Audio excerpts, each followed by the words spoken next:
மீன ராசியில பிறந்தவங்களுக்கு கடுமையான ஜென்மச்சனியோட தொடங்க போற 2026ஆம் வருஷம் எப்படி இருக்க போகுதுன்னு இந்த வீடியோல பார்க்கலாங்க. சனி, குரு, ராகு மற்றும் கேதுவுடைய நிலைகளை பார்த்தாலே இந்த வருஷத்துக்கான பலன்களை எடுத்துடலாம். முதல்ல சனியுடைய நிலையை பார்க்கலாம். சனி மீன ராசிக்கு 11-12ஆம் வீட்டு அதிபதி. அவர் 2026ல ராசிக்கு உள்ளேயே இருக்க போறாரு. 2026ல சனிப்பெயர்ச்சி கிடையாது. அதனால அந்த வருடம் முழுக்க அவர் மீனராசிக்குள்ளதான் இருக்க போறாரு. அதுவும் குறிப்பா உத்திரட்டாதி நட்சத்திரத்துல தான் அதிகமா டிராவல் பண்ண போறாரு. இது ஏழரை சனியுடைய நடுப்பாகமான ஜென்மச்சனி நிலை. இருந்தாலும் மீனராசிக்கு 2026 ஜூனுக்கு மேல ஏழரச்சனியுடைய பாதிப்பு, ஜென்மச்சனியுடைய பாதிப்பு துளி கூட இருக்காதுங்க. பாதிப்புகள் ஜூன் மாதம் வரையிலும் தான். அதுவும் சமாளிக்கக்கூடிய அளவுல தான் இருக்கும். மீன ராசியினருக்கு எதிர்பார்த்த அளவு முன்னேற்றத்தை 2026 தராதுங்க. ஆனா அதுக்காக முன்னேற்றமே இல்லைன்னு சொல்ல முடியாது. ராசிக்குள்ள இருக்கிற சனி பகவான் பல மனக்குழப்பங்களை ஏற்படுத்துவாரு. மீன ராசியினர் எப்படிப்பட்ட ஒரு மனக்குழப்பம், மனப்போராட்டம், மனச்சோர்வை சந்திச்சுட்டு இருக்காங்கங்கிறது வெளியில இருந்து பார்க்கறவங்களுக்கு கண்டிப்பா தெரியவே தெரியாது. ஏன்னா மீன ராசி குருவுடைய ராசி. இவங்க எப்பவும் தங்களுடைய நெகட்டிவான விஷயங்களை தங்களுக்குள்ளேயே பூட்டி வச்சுக்குவாங்க. பாசிட்டிவான விஷயங்களை மட்டும்தான் வெளியில தெரியப்படுத்துவாங்க. அது மாதிரிதான் 2026லையும் மீன ராசிக்காரர்களை பார்த்தா சிறப்பா இருக்கிற மாதிரி தெரியும். ஆனா அவங்களுக்கு தான் தெரியும் 1000 பிரச்சனைகள் மனசுல ஓடிட்டு இருக்குன்னு. பெரும்பாலும் மனக்குழப்பத்தினால வாய்ப்புகளை நழுவ விடுவீங்க. உதாரணமா 2 வாய்ப்பு வருது. ஒரு வாய்ப்பு நமக்கு நல்லது செய்யும், ஒன்னு நமக்கு தொல்லையத்தான் தரும். இப்படி எடுத்துக்கிட்டோம்னா 2026ல மீன ராசிக்காரங்க தேடி போய் தொல்லைகள் தரக்கூடிய வாய்ப்புகள்ல விஷயங்கள்ல விழுந்துட்டு இருப்பீங்க. நீங்க நல்லது செய்ய நினைச்சாலும் அது உங்களுக்கு கெட்ட பேரை பல சமயங்கள்ல ஏற்படுத்தும். சமூகத்திலும் சொந்த பந்தம் நண்பர்களுக்கு இடையேயும் மதிப்பு குறையலாங்க. நேத்து உங்களை பாராட்டி பேசினவங்க, உங்களை பார்த்து பயந்தவங்க, உங்களுக்கு கூளை கும்பிடு போட்டவங்க கூட உங்களை கண்டுக்காம போவாங்க. தொழில்ல உத்தியோகத்துல தாமதங்கள், தடைகள் ஏற்படும். ப்ரமோஷன் வந்துரும்னு எதிர்பார்த்துட்டு இருப்பீங்க. ஆனா ஏதோ ஒரு காரணத்தினால கைக்கு எட்டினது வாய்க்கு எட்டாத மாதிரி ஆகிடும். தொழில்லையும் அதே மாதிரி தான். நீங்க ஒரு பிளான் போட்டு வச்சிருந்தா அது வேற மாதிரி நடந்துட்டு இருக்கும். வாய்ப்புகள், ஆர்டர்கள் கைவிட்டு போகும். ரொம்ப நம்பிக்கையானவர்களா இருந்தவங்க கூட பண விஷயத்துல சரியா நடந்துக்க மாட்டாங்க. சில சமயம் உங்களை ஏமாத்திடுவாங்க. அப்பப்ப சின்ன சின்ன நஷ்டங்கள், விரயங்கள் ஏற்படும். பூரட்டாதி 4ஆம் பாதத்துல பிறந்த மீனராசியினர் ஜூன் மாதம் வரை பணப்பற்றாக்குறை, திடீர் செலவுகளை அனுபவிப்பீர்கள். வியாபாரம் அல்லது தொழில்ல போட்டிகளை, எதிரிகளை, துரோகிகளை எதிர்கொள்ள நேரிடும். உத்திரட்டாதி நட்சத்திரத்துல பிறந்த மீனராசியினருக்கு நிச்சயமா உடல்நலக் கோளாறுகளை எதிர்கொள்ள நேரிடலாம். 3ஆம் இடத்துக்கு சனி பார்வை விழறதுனால அக்கம் பக்கம் பார்த்து பேசுங்க. வம்புகளை வளர்த்துக்க வேண்டாம். சிறு சிறு விபத்துகளையும் சந்திக்க வேண்டியது இருக்கும். இருந்தாலும் உத்திரட்டாதி சனி பகவானுடைய சொந்த நட்சத்திரம். அதனால பெரிய பாதிப்புகள், பெரிய அடிங்கிறது குறைவுதான். ரேவதி நட்சத்திரத்துல முதல் 2 பாதங்கள்ல பிறந்தவங்க மட்டும் 2026ல தொழில் விஷயங்கள்ல கவனம் தேவைங்க. அதுபோக பொதுவா ரேவதி நட்சத்திரக்காரர்கள் எடுக்கும் புது முயற்சிகள் மன உளைச்சலை ஏற்படுத்தலாம். புலிவாலை பிடிச்ச மாதிரி பிடிச்சிட்டே இருக்க முடியாமையும் விடவும் முடியாமையும் சிலர் அவதிப்படலாம். சிலருக்கு கடன் தொல்லைகள் அதிகரிக்குங்க. ஓவராலா 2026ஆம் ஆண்டு மீனராசிக்கு சனியால கடன் தொல்லைகளும், உடல்நல பிரச்சனைகளும், விபத்துகளும், வழக்குகளும், மனப்போராட்டங்களும், எமோஷனல் டார்ச்சரும் அதிகமா இருக்குங்க. ஜூன் மாதத்திற்கு பிறகு சனிக்கு குரு பார்வை கிடைக்கிறதுனால உங்களுக்கு ஒரு பெரிய ரிலீஃப் கிடைக்கும்.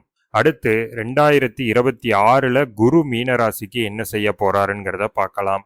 ஜூன் 2ஆம் தேதி வரை குரு மீனராசிக்கு 4ஆம் வீட்டில் இருக்காரு. 8, 10, 12ஆம் வீடுகளுக்கு குருவுடைய பார்வை கிடைக்குங்க. பூர்வீகத்தை விட்டு வெளியே இருக்கிறவங்களுக்கு முன்னேற்றமான காலம். அதாவது வெளியூர், வெளிமாநிலம், வெளிநாடு, இது மாதிரி பூர்வீக வாசனையே சுத்தமா இல்லாம இருக்கிறவங்களுக்கு முன்னேற்றம் ஏற்படும். 10ஆம் இடத்துக்கு 10ஆம் அதிபதியுடைய நேரடி பார்வையே கிடைக்கிறதால தொழில் முன்னேற்றம் பெரிய அளவுல இல்லைனாலும் ஒரு சாட்டிஸ்ஃபேக்ஷன் இருக்கும். பெரிய அளவுல தொழில் முன்னேற்றம் இங்க இருக்காதுன்னு நான் ஏன் சொல்றேங்கிறத ஆல்ரெடி பார்த்துட்டோம். ஜென்மச்சனி விரையாதிபதி ராசியிலேயே இருக்காரு. 10ஆம் இடத்தை சனியும் பார்க்கறாரு. அதனால எவ்வளவு முட்டி மோதினாலும் 2026ல பெரிய தொழில் முன்னேற்றங்கள் இருக்காதுங்க. அதே சமயம் காடுகள் மலைகளில் விளையும் பொருட்களை மையமா வச்சு தொழில் செய்யறவங்களுக்கு நல்ல லாபம் கிடைக்கும். அதுபோக சட்டத்துறை, ஐடி துறை, எலக்ட்ரானிக்ஸ் பொருட்களை தயாரிப்பது மற்றும் விற்பது, டேட்டா சயின்ஸ், மருத்துவத்துறை, ஆராய்ச்சித்துறை, இந்த துறைகளில் இருக்கும் மீனராசியினருக்கும் 2026ஆம் ஆண்டு ஓரளவு நல்ல முன்னேற்றமானதாவே இருக்குங்க. வெளிநாடு செல்ல முயற்சி செய்பவர்களுக்கு ஓரிரு முறை விசா அப்ரூவ் ஆகாம பிறகு கிடைக்கலாம். தொடர்ந்து முயற்சி செய்யுங்க. மேல் படிப்புக்காக எக்ஸாம் எழுதுறவங்களுக்கும், ஆசிரியர் துறையில் அரசு பணிக்காக போட்டித் தேர்வு எழுதுபவர்களுக்கும் 2026 சாதகமானதாவே இருக்கும். தனுசு வீட்டிற்கு குரு பார்வை விழறது ஜூன் 2 வரை உங்க தொழிலுக்கு மேன்மை தருங்க. ஜூன் 2ஆம் தேதிக்கு பிறகு மீனராசிக்காரங்க ஏழரச்சனியை பத்தி கூட கவலைப்பட வேண்டியதில்லைங்க. கடகராசியில குரு உச்சமடைய போகிறார். மீனராசியின் அதிபதி குரு பகவான் மீனராசிக்கு 5ஆம் வீட்டில் உச்சபலம் அடைந்து ராசியையே பார்க்க போறாரு. ராசிக்குள்ள இருந்து பிரச்சனை பண்ற சனியையும் கட்டுப்படுத்த போறாரு. 2026 பிற்பகுதி மீன ராசியினருக்கு பொன்னான காலகட்டம். எந்த ஒரு புது முயற்சியும் தாராளமா எடுக்கலாம். தொழில் மற்றும் வேலையில் புதிய ஒப்பந்தங்கள், எதிர்பாராத சந்திப்புகளால் லாபங்கள், பயணங்களால் நன்மை போன்ற நல்ல விஷயங்கள் அடுத்தடுத்து நடக்கும். இருப்பினும் திருமணம் போன்ற சுப விஷயங்களுக்கு தொடர்ந்து தடை தாமதத்தை ஏற்படுத்தக்கூடியதாவே 2026 இருக்குங்க. ஏன்னா 7ஆம் வீட்டுக்கு நேரடியா சனி பார்வை விழுகுது. வேற எந்த சுபர் பார்வையும் இல்லை. அடுத்து ராகு மற்றும் கேதுவுடைய நிலையும் மீன ராசிக்கு ஓரளவு சாதகமானதாவே இருக்குங்க. ராகு கேது டிசம்பர் 5, 2026 வரைக்கும் மீன ராசிக்கு 6, 12, அதாவது ராகு 12ஆம் வீட்லையும் கேது 6ஆம் வீட்லையும் இருக்க போறாங்க. 12ஆம் இட ராகு சிலருக்கு பாத எரிச்சல், பாத வீக்கம், கணுக்கால் மூட்டில் பிரச்சனைகள், என்னன்னே கண்டுபிடிக்க முடியாத கால்வலி, யூகிக்க முடியாத கால்வலிகளை கொடுக்கலாம். தூக்கமின்மை, குறைந்த நேர தூக்கம் போன்ற பிரச்சனைகளையும் ஏற்படுத்துவாருங்க.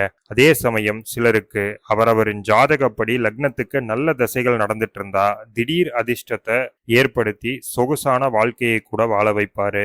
6ஆம் வீட்டில் இருக்கும் கேது, அதாவது சிம்ம வீட்டில் இருக்கக்கூடிய கேது நல்ல பலன்களையே செய்வாருங்க. தீர்க்க முடியாத வியாதிகளான சர்க்கரை நோய், இரத்த அழுத்தம், ஆஸ்துமா போன்ற நோய்களின் தன்மைகள் கட்டுக்குள் வரும். அரசாங்கம் சம்பந்தமான வழக்குகள் இருந்தா அது முடிவுக்கு வருங்க. ஆனா 6ஆம் இடத்துல கேது இருக்க போற இந்த வருடம் மீனராசிக்காரர்கள் personal loan, credit card loan, இது மாதிரி அதிக வட்டியுடைய கடன்களை மட்டும் வாங்கறத தவிர்த்துக்குங்க. கேது ஒரு முடிவில்லாத லூப் மாதிரியான கிரகம். அவர் கடனுக்கான 6ஆம் வீட்டுல இருக்கும்போது அதிக வட்டியோட தேவையில்லாத கடன் சிக்கல்களை ஏற்படுத்தலாம். மீன ராசியினருக்கு 2026ஆம் ஆண்டு ராசி அதிபதி குரு சாதகமான நிலையில இருக்கிறாரு. சனி சாதகம் இல்லாத நிலையில இருக்கிறாரு. ராகு கேதுக்கள் சமநிலையில சாதகத்தையும் பாதகத்தையும் செய்வாங்க. 2026 பிற்பகுதி நன்மை செய்வதாவே இருக்குங்க.